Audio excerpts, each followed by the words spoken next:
नमस्कार. अडीचच्या बातमीपत्रात मी श्रीराम केळकर आपलं स्वागत करतो. सुरुवातीला एक नजर ठळक बातम्यांवर. शैक्षणिक क्षेत्रात गुणवत्ता वाढवण्याबरोबरच आर्थिकदृष्ट्या दुर्बल विद्यार्थ्यांच्या शिक्षणासाठी राज्य सरकारकडून महत्त्वपूर्ण योजनांची घोषणा.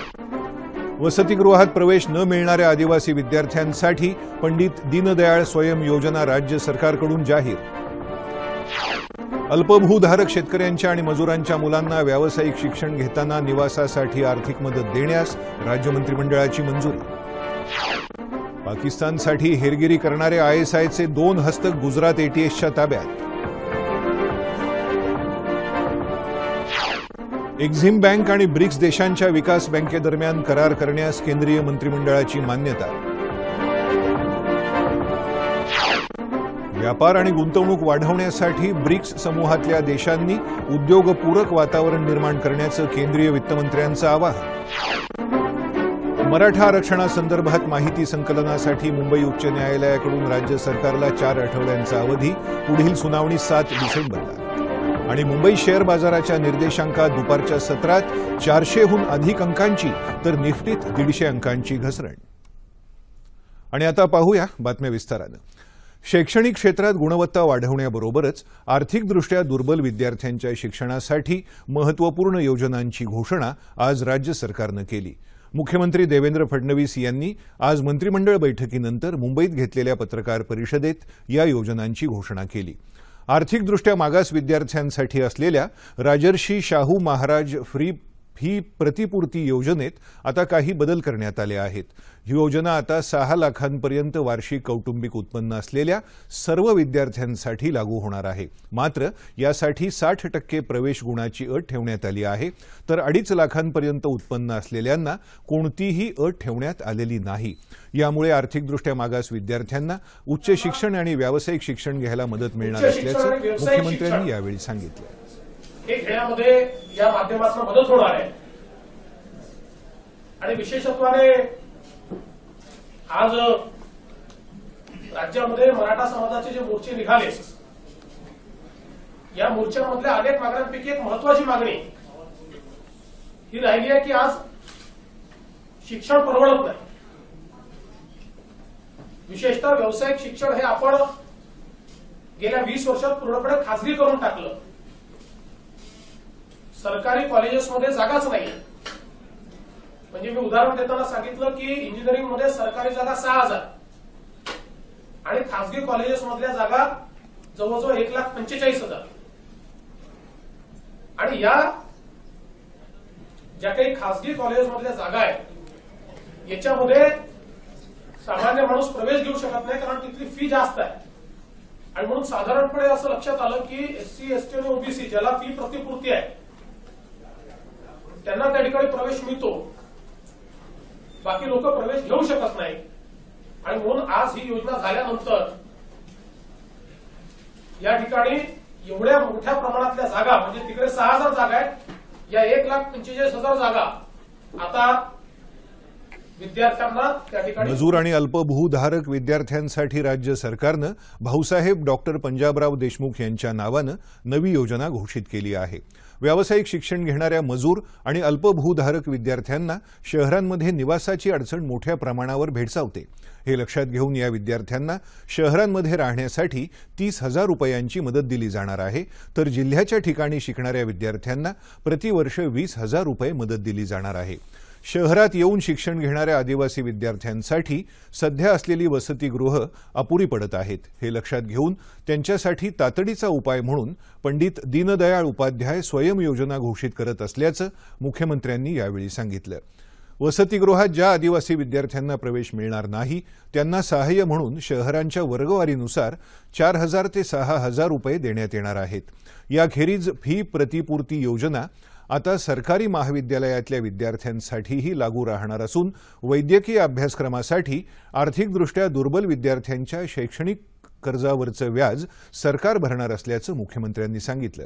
या सर्व योजनांसाठी 1,000 कोटी रुपयांची तरतूद करण्यात आली असून याच वर्षीपासून या योजना लागू करायचं आम्ही ठरवत असल्याचं मुख्यमंत्री म्हणाले. 2 वर्षात खासगी महाविद्यालयांनी आधी स्वीकृती करून घेणं बंधनकारक करण्यात येईल, तसंच उत्तीर्ण विद्यार्थ्यांपैकी किमान 50% विद्यार्थ्यांना नोकरीची संधी मिळेल याची जबाबदारी महाविद्यालयांवर राहील, असंही मुख्यमंत्र्यांनी सांगितलं. ग्राहक न्यायालयाच्या सदस्यांना मानधन लागू करण्याचा, वारणा प्रकल्पाला फेर मान्यता देण्याचा तसंच धामणी मध्यम प्रकल्पाला सुधारित प्रशासकीय मान्यता देण्याचा निर्णयही आज राज्य सरकारनं घेतला. गुजरातच्या दहशतवाद प्रतिबंधक पथकानं पाकिस्तानच्या ISI या गुप्तचर संस्थेसाठी हेरगिरी करणाऱ्या 2 जणांना ताब्यात घेतलं आहे. पाकिस्तानच्या सीमेलगत असलेल्या कच्छ जिल्ह्यातून या दोघांना ताब्यात घेण्यात आलं. या जिल्ह्यातल्या ख्वाडा गावात राहणाऱ्या या दोघांवर गुजरात ATSनं वर्षभरापासून पाळत ठेवली होती. या दोघांच्या घरावर छापा घातल्यानंतर एक मोबाईल फोन आणि पाकिस्तानी सिम कार्ड जप्त करण्यात आलं, अशी माहिती पोलिसांनी दिली. या प्रकरणात आणखी अनेक जण असल्याचा ATSला संशय आहे. या प्रकरणात पकडल्या गेलेल्या मोहम्मद अलानाला एका तरुणीनं जाळ्यात अडकवलं असल्याची माहिती पोलिसांनी दिली. त्यानंतर अलानानं बऱ्याचदा पाकिस्तानला भेट दिली होती. ISIनंच त्यासाठी सर्व व्यवस्था केली होती, असं पोलिसांनी सांगितलं. भुज इथल्या लष्करी तळाची माहिती पुरवण्याचं काम मोहम्मद अलाना करत होता. भारताच्या उरी इथल्या लष्करी तळावर झालेला हल्ला म्हणजे सीमेपलीकडून होणाऱ्या दहशतवादाचं स्पष्ट उदाहरण असून त्याविरोधात भारतानं केलेली कारवाई समर्थनीय असल्याचं अमेरिकेनं म्हटलं आहे.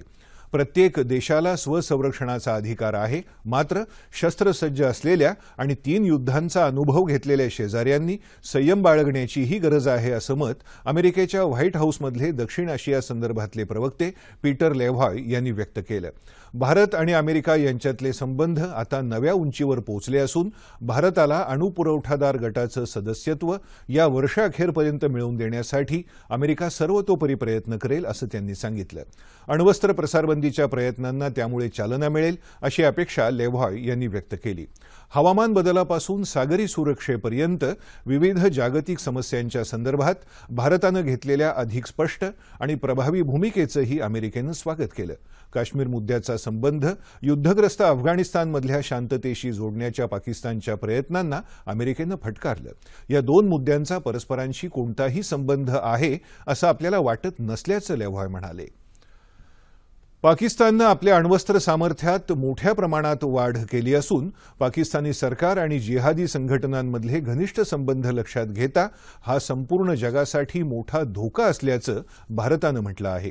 संयुक्त राष्ट्रांच्या अण्वस्त्र प्रसारबंदी आणि आंतरराष्ट्रीय सुरक्षा परिषदेत पाकिस्ताननं काश्मीरचा राग आळवला होता. या संदर्भात भारतानं उत्तर देण्याच्या आपल्या अधिकारांतर्गत पाकिस्तानच्या कांगाव्याचा संयुक्त राष्ट्रांमध्ये समाचार घेतला. आंतरराष्ट्रीय अण्वस्त्र प्रसारबंदीच्या प्रयत्नांमध्ये अडथळे आणण्याला पाकिस्तानच जबाबदार असल्याचं भारतानं सांगितलं. जो देश अण्वस्त्र प्रसारबंदीच्या प्रयत्नांना अडथळे निर्माण करत आहे त्याच देशानं अण्वस्त्र प्रसारबंदीचा आग्रह धरणं म्हणजे मोठा विरोधाभास असल्याचं सांगत भारतानं पाकिस्तानची खिल्ली उडवली. काही दिवसांपूर्वी पाकिस्तानचे संरक्षण मंत्री ख्वाजा आसिफ यांनी भारतावर अणुहल्ला करण्याची धमकी दिली होती. या पार्श्वभूमीवर भारतानं पाकिस्तानचा खरा चेहरा उघड केला आहे. एक्झिम बँक अर्थात import export bank of India आणि ब्रिक्स देशांच्या बँकेमध्ये सामंजस्य करार करायला आज केंद्रीय मंत्रिमंडळानं मंजुरी दिली. नवी दिल्ली इथं पंतप्रधान नरेंद्र मोदी यांच्या अध्यक्षतेखाली आज केंद्रीय मंत्रिमंडळाची बैठक झाली. त्यात हा निर्णय घेण्यात आला. जम्मू इथं IIM अर्थात भारतीय व्यवस्थापन संस्था स्थापन करायला केंद्रीय मंत्रिमंडळानं मंजुरी दिली. व्यापार आणि गुंतवणूक वाढवण्यासाठी ब्रिक्स समूहातल्या देशांनी उद्योगपूरक वातावरण निर्माण करण्याचं आवाहन केंद्रीय वित्तमंत्री अरुण जेटली यांनी केलं आहे. गोव्यात होणाऱ्या ब्रिक्स परिषदेच्या पार्श्वभूमीवर मुंबईत आयोजित चर्चासत्रात ते आज बोलत होते. व्यापार आणि गुंतवणुकीला चालना देण्यासाठी आवश्यक असलेली व्यवस्था निर्माण करण्याचे उपाय आम्ही परस्परांच्या अनुभवातून शिकत आहोत, असं ते म्हणाले. भारतामध्ये सार्वजनिक गुंतवणुकीची भूमिका अतिशय महत्त्वाची आहे आणि विविध राज्यांकडूनही गुंतवणूक वाढीचे प्रयत्न होत आहेत. त्यांची आपापसात स्पर्धा सुरू आहे, असं त्यांनी सांगितलं. थेट परदेशी गुंतवणुकीसंदर्भात सर्वात उदार धोरण बहुधा भारताचंच असू शकेल असा अंदाज जेटली यांनी व्यक्त केला. 10% अधिक थेट परदेशी गुंतवणूक भारतात अतिशय सहज मार्गाच्या माध्यमातून होत असल्याकडे जेटली यांनी लक्ष वेधलं.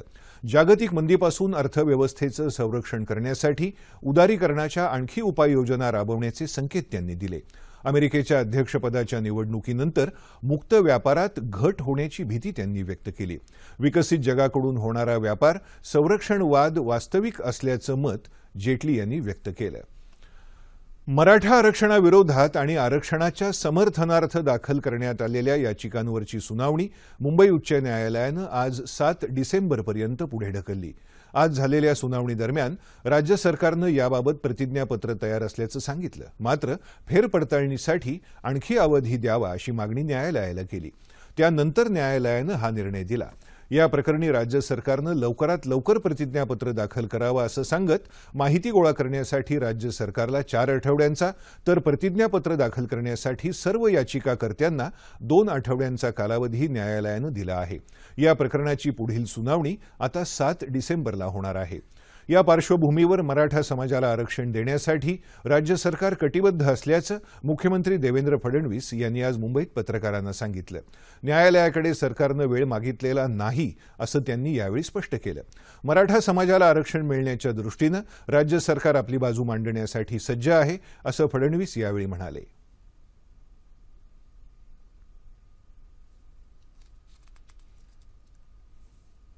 कोर्टाने राज्य सरकारला कुठेही फटकारलेलं नाही. राज्य सरकारने आपली बाजू जी काही मांडायची आहे त्याची पूर्ण तयारी आमची आहे. इंटरव्हिनर्सनी त्या ठिकाणी वेळ मागितलेला आपल्याला माहिती आहे की खूप वेगवेगळ्या प्रकारच्या संघटना इंटरव्ह्यू झालेल्या आहेत. आता माझ्याजवळ पूर्ण माहिती नाही कोण कोण इंटरव्ह्युनर होते, त्यामुळे मी ती देऊ शकत नाही. पण जी प्राथमिक माहिती माझ्याकडे आली आहे ती इंटरव्ह्युनर त्याच्यामध्ये आलेले आहेत आणि त्यांनी काही प्लीडिंग केले, ते प्लीडिंग पूर्ण झाले पाहिजेत, त्याच्यानंतरच फायनल प्लीडिंग होऊ शकतं असं त्या संदर्भातला निर्णय झालेला आहे. त्याच्यामुळे राज्य सरकारने वेळ वगैरे मागितलेला नाही. मराठा समाजाला आर्थिक आणि सामाजिकदृष्ट्या मागास सिद्ध करण्याच्या दृष्टीनं राज्य सरकारनं 70 पुरावे गोळा केले आहेत. मराठा समाजाला आरक्षण मिळावं या मागणीसाठी राज्यभर मराठा समाजाचे मूक मोर्चे निघत आहेत. या पार्श्वभूमीवर आजच्या सुनावणीकडे सगळ्यांचं लक्ष लागलं होतं. काँग्रेस आघाडी सरकारनं मराठा समाजाला 16% आरक्षण दिलं होतं. मात्र या निर्णयाला उच्च न्यायालयानं स्थगिती दिली. मराठा समाजाच्या विविध मागण्यांसाठी तालुका पातळीवरचा पहिला मोर्चा आज औरंगाबाद जिल्ह्यातल्या वैजापूर इथं काढण्यात आला. या मोर्चात मराठा समाजासह अन्य समाज बांधवांनी सहभाग घेत मराठा समाजाच्या मागण्यांना पाठिंबा दर्शवला. मुस्लिम समाजानंही या मोर्चात सहभागी होत मराठा समाजाच्या मागण्यांना पूर्ण पाठिंबा दर्शवला असून मराठा समाजासोबतच मुस्लिमांना सुद्धा आरक्षण द्यावं अशी मागणी केली.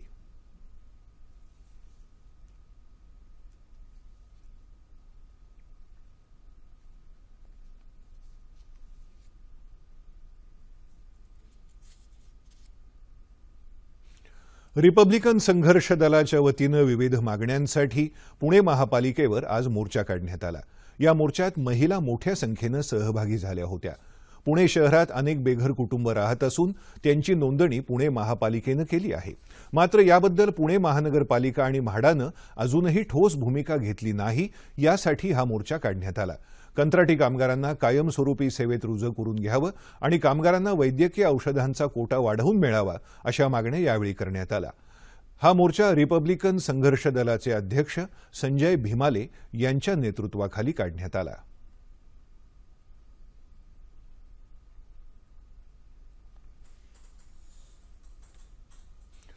अमेरिकेच्या फेडरल रिझर्व्हकडून व्याजदर वाढवले जाण्याच्या शक्यतेमुळे गुंतवणूकदारांनी नकारात्मक पवित्रा घेतल्यानं मुंबई शेअर बाजाराचा निर्देशांक आज दुपारच्या सत्रात 498 अंकांनी घसरला आणि 28,000च्या खाली म्हणजे 27,583 अंकांपर्यंत पोहोचला. चीनची निर्यात कमी झाल्याच्या पार्श्वभूमीवर आशियाई बाजारातही मंदीचं वातावरण होतं. याचा परिणामही शेअर बाजारावर दिसून आला. राष्ट्रीय शेअर बाजाराच्या निफ्टीतही 163 अंकांची घसरण झाली आणि तो 8,545 अंकांपर्यंत खाली आला. अहमदनगर जिल्ह्यात भगवानगड इथं झालेल्या दसरा मेळाव्यात बंदोबस्तासाठी असलेल्या पोलिसांवर दगडफेक केल्याप्रकरणी 8 जणांच्या विरोधात पाथर्डी पोलीस ठाण्यात गुन्हा दाखल करण्यात आला आहे. या दगडफेकीत काही पोलीस जखमी झाले होते. दगडफेक करणाऱ्यांचा शोध व्हिडिओ चित्रीकरणाच्या आधारे घेतला जात आहे.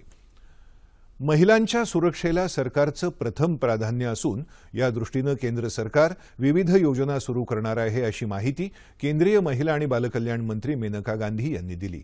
वर्धा जिल्ह्यात देवळी नगर परिषद तसंच जिल्हा परिषदेच्या वतीनं आयोजित महिला बचत गट मेळाव्यात मार्गदर्शन करताना त्या बोलत होत्या. महिलांना सन्मानजनक वागणूक, महिलांवरील अत्याचाराला प्रतिबंध, मुलींचा जन्मदर वाढवणं तसंच महिलांद्वारे उत्पादित वस्तूंना बाजारपेठ उपलब्ध करून देणं यासारख्या विविध प्रश्नांवर महिला आणि बालकल्याण मंत्रालय संवेदनशीलपणे काम करत आहे असं त्यांनी सांगितलं. महिलांच्या सुरक्षेसाठी येत्या जानेवारी महिन्यापासून मोबाईलवर विशेष बटनाची सुविधा उपलब्ध करून दिली जाईल अशी माहिती मेनका गांधी यांनी दिली. केंद्र सरकारनं राबवलेल्या विशेष अभियानामुळे एका वर्षात मुलींचा जन्मदर 830 वरून 960 इतका मोठ्या प्रमाणात वाढला असल्याचं त्यांनी सांगितलं. राज्यातल्या 29,000 गावांमध्ये 2018 पर्यंत हायस्पीड इंटरनेट पोहोचवण्यासाठी राज्य सरकार 5,000 कोटी रुपयांहून अधिक गुंतवणूक करणार असल्याचं मुख्यमंत्री देवेंद्र फडणवीस यांनी सांगितलं. डिजिटल इंडिया आणि मेक इन इंडिया हे उपक्रम यशस्वी होण्यासाठी सिस्को या कंपनीबरोबर राज्य सरकारनं भागीदारी केली आहे. या कंपनीच्या पुण्यातल्या प्रकल्पाचं ऑनलाईन उद्घाटन मुख्यमंत्र्यांनी मुंबईतून केलं तेव्हा ते बोलत होते. डिजिटल नेटवर्कमुळे दुर्गम भागातही शिक्षणाच्या आणि आरोग्याच्या उत्तम सोयी पुरवणं शक्य होतं असं त्यांनी सांगितलं. या प्रकल्पासाठी विविध खासगी कंपन्यांशी भागीदारी करून एक स्पेशल पर्पज व्हेकल तयार करण्यात येईल अशी माहिती मुख्यमंत्र्यांनी दिली. राज्य सरकारनं सिस्कोबरोबर केलेल्या भागीदारीमुळे 25 सिस्को नेटवर्किंग अकॅडमीज उभारणं, धारावी ई कॉमर्स हब तयार करणं, नागपुरात wifi hotspot, smart transport, parking, broadband उत्पादनांची निर्मिती अशा अनेक गोष्टी प्रत्यक्षात येतील आणि डिजिटल इंडियाच्या अंमलबजावणीत महाराष्ट्र अग्रेसर ठरेल असा विश्वास त्यांनी व्यक्त केला.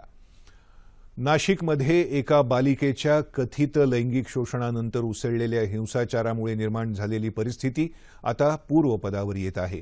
शहराच्या काही भागात दगडफेकीचे आणि वाहनांची नासधूस करण्याचे तुरळक प्रकार वगळता शहरात शांतता होती. मात्र इंटरनेट सेवा अद्यापही बंद असून राज्य परिवहन मंडळाची बस सेवा मर्यादित प्रमाणात सुरू करण्यात आली आहे. 8 गावांमध्ये संचारबंदी लागू करण्यात आली आहे. शहरामध्ये काल पोलिसांनी तणावग्रस्त भागात पथसंचलन केलं. सातपूर, पाथर्डी फाटा, लेखानगर आणि राणेनगर भागात दगडफेकीच्या घटना घडल्यानं पोलिसांना अधिक सावधगिरी बाळगावी लागली. मात्र या घटना वगळता परिस्थितीत बरीच सुधारणा झाली असल्याची माहिती पोलिसांनी दिली. भिवंडीत मोहरमच्या मिरवणुकीदरम्यान 2 गटांमध्ये झालेल्या दगडफेकीत काही पोलिसांसह 6 जण जखमी झाले. या दगडफेकीनंतर शहरात तणाव निर्माण झाला होता. मात्र आता परिस्थिती तणावपूर्ण असली तरी नियंत्रणात असल्याची माहिती पोलिसांनी दिली. मोहरमची मिरवणूक सुरू असताना काही कारणांमुळे 2 गटात तणाव निर्माण झाला आणि त्यांनी एकमेकांवर दगडफेक केली. मात्र पोलिसांनी वेळीच हस्तक्षेप करून जमावाला पांगवलं आणि परिस्थिती नियंत्रणात आणली. खबरदारीचा उपाय म्हणून भिवंडीत 144 कलम लागू करण्यात आलं असून राज्य राखीव पोलीस दलाच्या तुकड्या तैनात करण्यात आल्या आहेत. कौशल्य विकासाद्वारे तरुणांना जुन्या व्यवसायाकडे वळवून उद्योगांच्या माध्यमातून जाती व्यवस्था निर्माण करण्याचं काम सरकार करत आहे असा आरोप भारिप बहुजन महासंघाचे अध्यक्ष प्रकाश आंबेडकर यांनी केला. धम्मचक्र प्रवर्तन दिनानिमित्त भारतीय बौद्ध महासभेच्या धम्मसभेत ते अकोल्यात बोलत होते. मराठा आरक्षण हा स्वकीयांमधला लढा आहे. आरक्षण नसल्यानं प्रगती खुंटली असं ज्यांना वाटतं त्यांनीच याचं उत्तर शोधावं असा सल्ला त्यांनी यावेळी दिला. शेजारील राज्यात 85% आरक्षण दिलं जातं. त्या धर्तीवर राज्यात आरक्षण देणं शक्य असल्याचं सांगत आरक्षणाच्या मुद्द्यावर सरकारची कोंडी झाल्याचं आंबेडकर यांनी सांगितलं. भारतीय लष्करानं केलेल्या सर्जिकल स्ट्राईक कारवाईचं त्यांनी यावेळी कौतुक केलं. प्रकाश आंबेडकर यांनी अकोला शहरातून भव्य रॅलीही काढली. शेती व्यवसाय टिकवायचा असेल तर त्यासाठी नेमकं नियोजन आणि आधुनिक तंत्रज्ञानाचा वापर ही काळाची गरज असल्याचं प्रतिपादन राज्याचे माजी उपमुख्यमंत्री आणि राष्ट्रवादी काँग्रेसचे नेते अजित पवार यांनी केलं. सोलापूर जिल्हा परिषदेच्या वतीनं जिल्ह्यातील 20 प्रयोगशील शेतकऱ्यांचा पवार यांच्या हस्ते पुरस्कार देऊन गौरव करण्यात आला. शेतकऱ्यांना मार्गदर्शन करणाऱ्या शेतकरी कुटुंबियांनाही यावेळी पुरस्कारानं सन्मानित करण्यात आलं. यावेळी उपस्थितांशी संवाद साधताना पवार यांनी शेतीविषयक विचार मांडले. हवामानातील बदल आणि अपुरा पाऊस यामुळे शेती व्यवसाय बेभरवशाचा झाला असल्याचं ते म्हणाले. शेतकऱ्यांनी एकाच पिकावर अवलंबून राहू नये, त्यांनी बहुपीक पद्धतीचा अवलंब करावा असं आवाहन त्यांनी केलं. आपल्या उत्पादित मालासाठी बाजारपेठ मिळवण्याकरता शेतकऱ्यांनी विपणन प्रणाली आत्मसात करण्याची गरजही पवार यांनी अधोरेखित केली. भारतीय चित्रपटसृष्टीतील अष्टपैलू व्यक्तिमत्व अशी ओळख असणारे किशोर कुमार यांची आज पुण्यतिथी। सुमारे 3 दशके हिंदी चित्रपटसृष्टीत अनेक कलाकारांचा आवाज बनलेल्या किशोर कुमार यांनी रसिकांना विविध गीतांचा नजराणा तर दिलाच, पण त्यांनी त्यांच्या अभिनयातून आणि दिग्दर्शनातून अष्टपैलू व्यक्तिमत्वाची ओळख घडवली। शास्त्रीय संगीताचं शिक्षण न घेताही कोणतेही गीत अगदी सहजपणे गाण्याचं त्यांचं कसब वाखाणण्याजोगं होतं। यॉडलिंग हा प्रकार त्यांनीच लोकप्रिय केला आणि त्यांच्या इतकं या प्रकारावरचं प्रभुत्व दुसऱ्या कुणालाही निर्माण करता आलं नाही। देवानंद, राजेश खन्ना यांचा आवाज बनलेल्या किशोर कुमार यांचा आवाज नंतरच्या काळात अमिताभ बच्चन आणि जितेंद्र या अभिनेत्यांचाही आवाज बनला। त्यांच्या अनेक गाण्यांमधून किशोर कुमार आजही आपल्याबरोबर आहेत।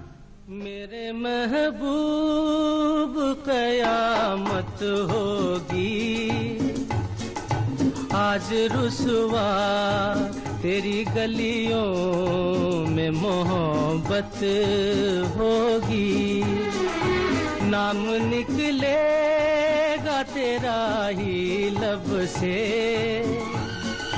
जान जब इस दिले नाकाम से रुखसत होगी। मेरा दिल तू ही मेरी मंजिल, गाता रहे मेरा दिल, तू ही मेरी मंजिल है कहीं। क्रीडावृत्तामध्ये बातमी बॅडमिंटनची। नेदरलँड्समध्ये डच खुल्या बॅडमिंटन स्पर्धेत गतविजेता अजय जयराम आणि पारुपल्ली कश्यप यांची आगेकूच सुरू असून त्यांनी पुरुष एकेरीच्या तिसऱ्या फेरीत प्रवेश केला आहे। अव्वल मानांकित अजय जयरामनं यापूर्वी 3 वेळा या स्पर्धेचं विजेतेपद पटकावलं आहे। दुसऱ्या फेरीत त्यानं बल्गेरियाच्या फिलिप शिसोवचा 21-7, 21-9 असा 2 गेममध्ये पराभव केला। तिसऱ्या फेरीत त्याची लढत नॉर्वेच्या मॉरिस मायर बरोबर होणार आहे। 11व्या मानांकित पारुपल्ली कश्यपनं डेन्मार्कच्या खेळाडूचा 21-11, 7-21, 21-10 असा चुरशीच्या झुंजीत पराभव केला। मात्र लखानी सारंगला दुसऱ्या फेरीत पराभव पत्करावा लागला। मिश्र दुहेरीतही बी सुमित रेड्डी आणि मेघना या जोडीनं जर्मन जोडीचा पराभव करत पुढच्या फेरीत प्रवेश केला, तर प्रणव चोप्रा आणि सिक्की रेड्डी या जोडीनंही मिश्र दुहेरीची पुढची फेरी गाठली। क्रीडावृत्तानंतर एक नजर हवामानावर। येत्या 36 तासात कोकणात तुरळक ठिकाणी मेघगर्जनेसह पाऊस पडण्याची शक्यता आहे। याच काळात मध्य महाराष्ट्र, मराठवाडा आणि विदर्भातलं हवामान प्रामुख्यानं कोरडं असेल असा हवामान खात्याचा अंदाज आहे। शेवटी ठळक बातम्या पुन्हा एकदा। शैक्षणिक क्षेत्रात गुणवत्ता वाढवण्याबरोबरच आर्थिकदृष्ट्या मागास विद्यार्थ्यांच्या शिक्षणासाठी राज्य सरकारकडून महत्त्वपूर्ण योजनांची घोषणा। वसतिगृहात प्रवेश न मिळणाऱ्या आदिवासी विद्यार्थ्यांसाठी पंडित दीनदयाळ स्वयं योजना राज्य सरकारकडून जाहीर। अल्पभूधारक शेतकऱ्यांच्या आणि मजुरांच्या मुलांना व्यावसायिक शिक्षण घेताना निवासासाठी आर्थिक मदत देण्यास राज्य मंत्रिमंडळाची मंजुरी। पाकिस्तानसाठी हेरगिरी करणारे आयएसआयचे 2 हस्तक गुजरात एटीएसच्या ताब्यात। एक्झिम बँक आणि ब्रिक्स देशांच्या विकास बँकेदरम्यान करार करण्यास केंद्रीय मंत्रिमंडळाची मान्यता। व्यापार आणि गुंतवणूक वाढवण्यासाठी ब्रिक्स समूहातल्या देशांनी उद्योगपूरक वातावरण निर्माण करण्याचं केंद्रीय वित्तमंत्र्यांचं आवाहन। मराठा आरक्षणासंदर्भात माहिती संकलनासाठी मुंबई उच्च न्यायालयाकडून राज्य सरकारला 4 आठवड्यांचा अवधी, पुढील सुनावणी 7 डिसेंबरला। आणि मुंबई शेअर बाजाराच्या निर्देशांकात दुपारच्या सत्रात 400हून अधिक अंकांची, तर निफ्टीत 150 अंकांची घसरण। याबरोबरच हे बातमीपत्र संपलं। पुन्हा भेटूया संध्याकाळी 5 वाजता सह्याद्री वाहिनीवर।